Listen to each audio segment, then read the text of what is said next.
How are we doing? We good? Fantastic. I must say it's a real delight to be here with you all this evening. Oh, aye. Compared to the last gig I did, this is absolute heaven. It was a gig at an old folks' home, you see. They didn't find me funny, but they pissed themselves anyway. Dear me. So I'm going abroad in a few weeks, which I'm looking forward to, a bit of sun and that. But I'm also dreading at the time because I hate flying, I really do. But this got me though, right, last time I flew. How come 9 times out of 10 when you fly, the pilot is a proper toff, eh? Always on the lines of something like that, innit? Good evening, ladies and gentlemen, I'm the pilot this evening. We're travelling on altitude. Why? But you know, when I think about that, that's better really, isn't it? Because you hear a voice like that, you think this guy's maybe ex-RAF. He knows his planes were in good hands, right? I mean, good Lord, can you imagine if the pilot's from my end, South Yorkshire? Eh? Or even worse, 20 miles down the road from me, like a Sheffield or a Barnsley.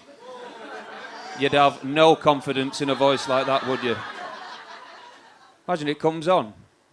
All right, you lot back there. I'm captain. And it's my job to take thee to sunny Spain for a bit of sun and sangria. It takes 2 hours to get there, but you know what? I'm going to do it in an hour and a half. I'll show them. And I'm telling you now, if there's any stagger end parties back there getting bollocksed, let me know and I'll come and join thee. So sit back and enjoy a ride. You're in good hands. You're like, Jesus Christ, he's not the pilot, is he? So you get me drift, don't you? Sense of confidence in the wave. Oh, but by the way, if there's any of you sat there thinking you can't do that, judge the poor bugger on how he sounds, well, just to even it out, let's say the shoe was on the other foot, and I don't know. Let's say you rung up for a plumber. Because let's be right, plumbing on its day can be a real physical, mucky job, can't it? Aye. But if the plumber turned up and sounded like the tough pilot, you won't have any faith in that, would you? Imagine it knock at the door. Hello there, did you call for a plumber? You'd be like, what the fuck? Yeah, plumber, yeah, the toilet's broke, there's water all over the show, we can't fix it. Right, well, show me where it is so I can get stuck in. You'd be like, bollocks, you're going to go back there, roll your sleeves up and sort that. Absolutely, tally fucking ho! You'd be like, come on, get out, go fox hunting, whatever it is you're going to do. So I'll tell you a bit about myself. Growing up, I suppose I had a pretty happy childhood. But I was like most kids, I suppose, in the sense that I'd go against the grain compared to a lot of kids, you know? Like, for example, I'd watch the cartoon Tom and Jerry, and I'd hope that Tom would actually kill Jerry. You know? It's not right, that, is it? And E.T., E.T. the extraterrestrial that every child loved and worshipped, right? I couldn't stand E.T. I was terrified of E.T. I mean, just to look at with E.T. Here we have this thing, which, let's be right, to look at isn't far off a walking, talking piece of shit. That was enough for me. On top of that, we don't know where he's been, where he's from. I tell you what I know when I look back, right? I'm not too sure if E.T. want a secret paedophile anyway. Do question him and that finger of his, eh? Ouch. The filthy fucker. But E.T. must have been a knobhead. Must have been a prick. Because his lot didn't have a problem leaving him, did they? When they cleared off at the start. Probably there in the ship, weren't they? Right, come on, we better piss off, these humans are coming. Well, we can't. He's missing. Well, where is he? I don't know. Ah, fuck him, let's go. Yeah, but fuck all. The nosy twat shouldn't have wandered off. Probably after kids again. Come on.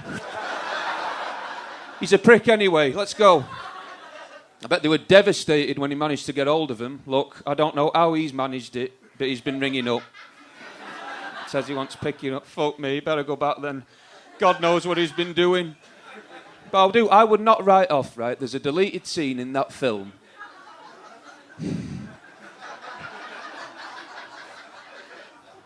Well, little Elliot is in a doctor's office. Told he's got hemorrhoids. And E.T.'s finger lights up quicker than Jimmy Savile's face walking into a primary school.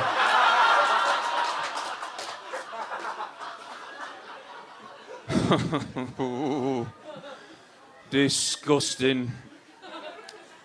But anyway, speaking of the late Sir Savile, fucking hell, hasn't it been awful, the way they've been coming out the woodwork, the paedophiles over the years, eh?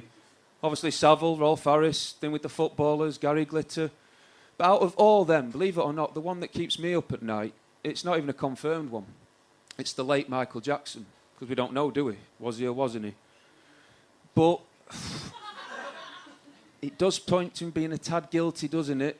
When he paid that lad that hush money in the early 90s, Jordan, 20 million he paid that lad.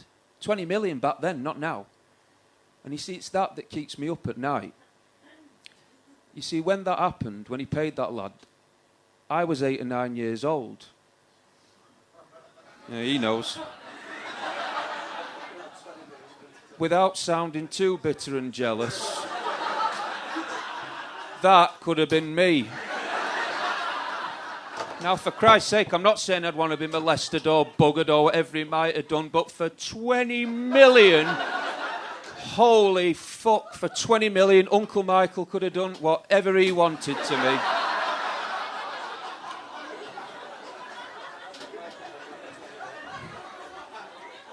I mean, literally, he could have even got Bubbles involved. Fuck me. Don't get me wrong, I imagine that could have been a bit rough, like, but... Fucking, hey, let's go get Bubbles. Okay, Mike. No, but 20 million is nothing that couldn't repair me physically or mentally, so... Jammy bollocks. So anyway, while I've been talking, some of you might have gathered, I'm single. Thanks for that. But I'm not going to lie to you. There's nothing behind that. You seem like nice people. Wouldn't do that to you. Because you are better off telling the truth most of the time, aren't you? You know, I mean, don't get me wrong. The odd white lie. Your other half says, do I look big in this? Oh, no, love. But usually, you are better off telling the truth. Because if you don't tell the truth sometimes, it can snowball into something 10 times, 100 times worse than if you'd have just told the truth. And that is exactly what happened to me. Right? But before I tell you this, you're going to do two things. Number one, you're going to think about ever fibbing again. And number two, if you ever look up idiot, you're going to think you're going to see my face. It's that bad. And for this, I've got to go back about a year, well over a year ago, when I literally, not Christmas before it's about, when I went to the doctor because I've got bad asthma. And the doctor said, Chris, you need to start doing more exercise, more cardiovascular, help your asthma. So what I did after New Year, I joined a gym. And when I say a gym, it's more like a health spa. It's brilliant, you know, Belton gym, swimming pool, sauna. And I was caning it. I was going every day, running, bike, swimming, job lot, until this fateful day when this happened, right? And what it was, I was going into the gym, and I got, out of nowhere, I started with a dicky stomach. But when I say dicky stomach, you know, and it's just completely and utterly inevitable, you're going to soil yourself. I mean, the cramps are underneath the belly button onwards, one false move, one unclenched arse cheek, and it's fucking Hiroshima. Right? You know the drill. But touch wood, managed to get to the loo in time. But like the fucking fellas' toilets are covered in God knows all sorts. Because it's battle stations, I don't have the time to do Karate Kid with the bog roll on the toilet seat. So I shouldn't have done it, but I did. I went in the disabled, which, surprisingly, are always spotless, aren't they? You know, you think it'd not be the case, wouldn't you?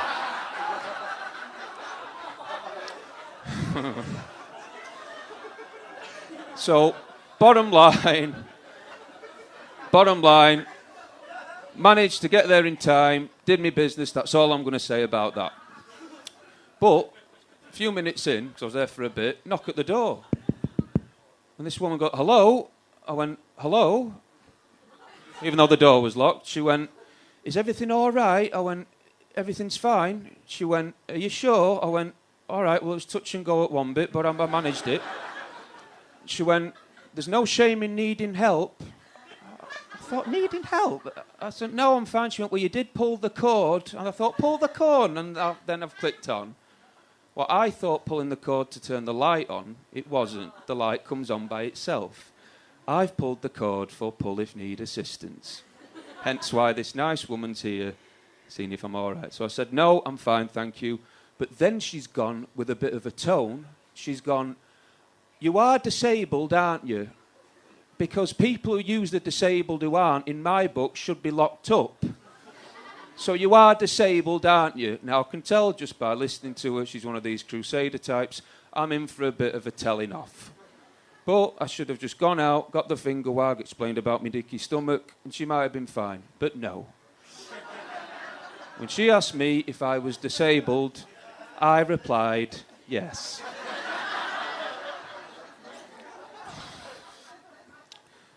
So she's hoping that I'd do it. Then she's gone, well, I'm going to wait for you to make sure you're all right.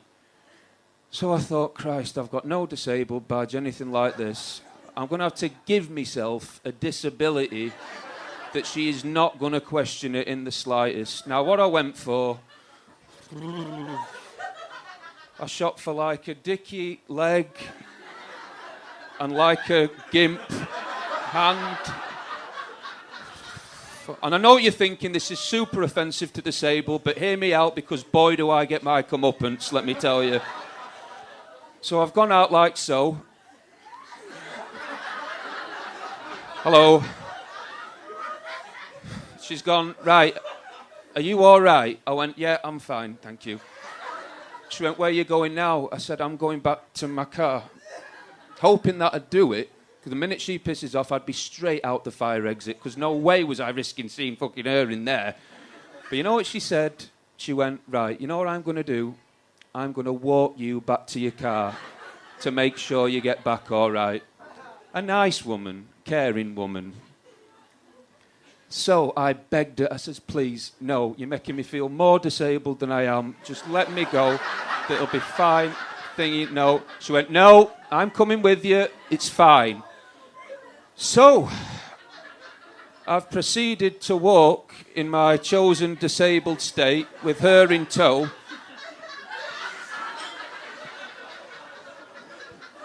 Through the gym, praying to God I wouldn't see anyone. I couldn't have seen more people if I'd have wished for it. And they're literally, no one I knew, thank fuck, but literally people who recognise me, and not in this state, literally going...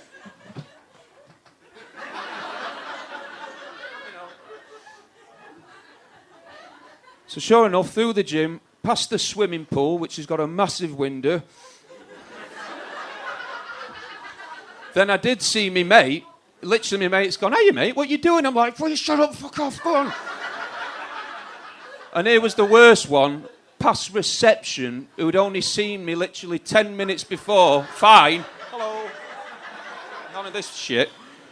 And they were the worst. They were literally like...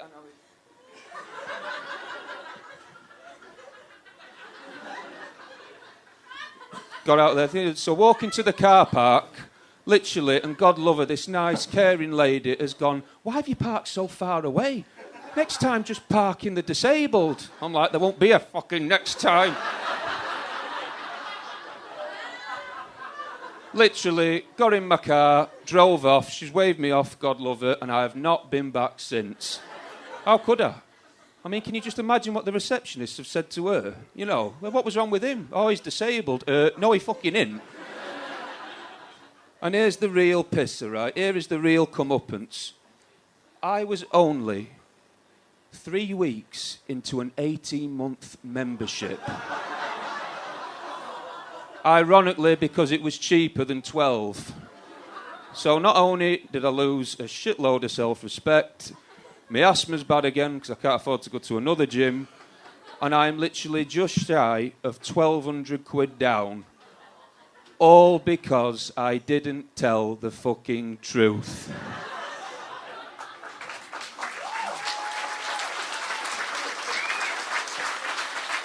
So I hope that inspires you to tell the truth. Ladies and gentlemen, I'm Chris Giles. You've been an absolute delight. Thank you very much. Good night.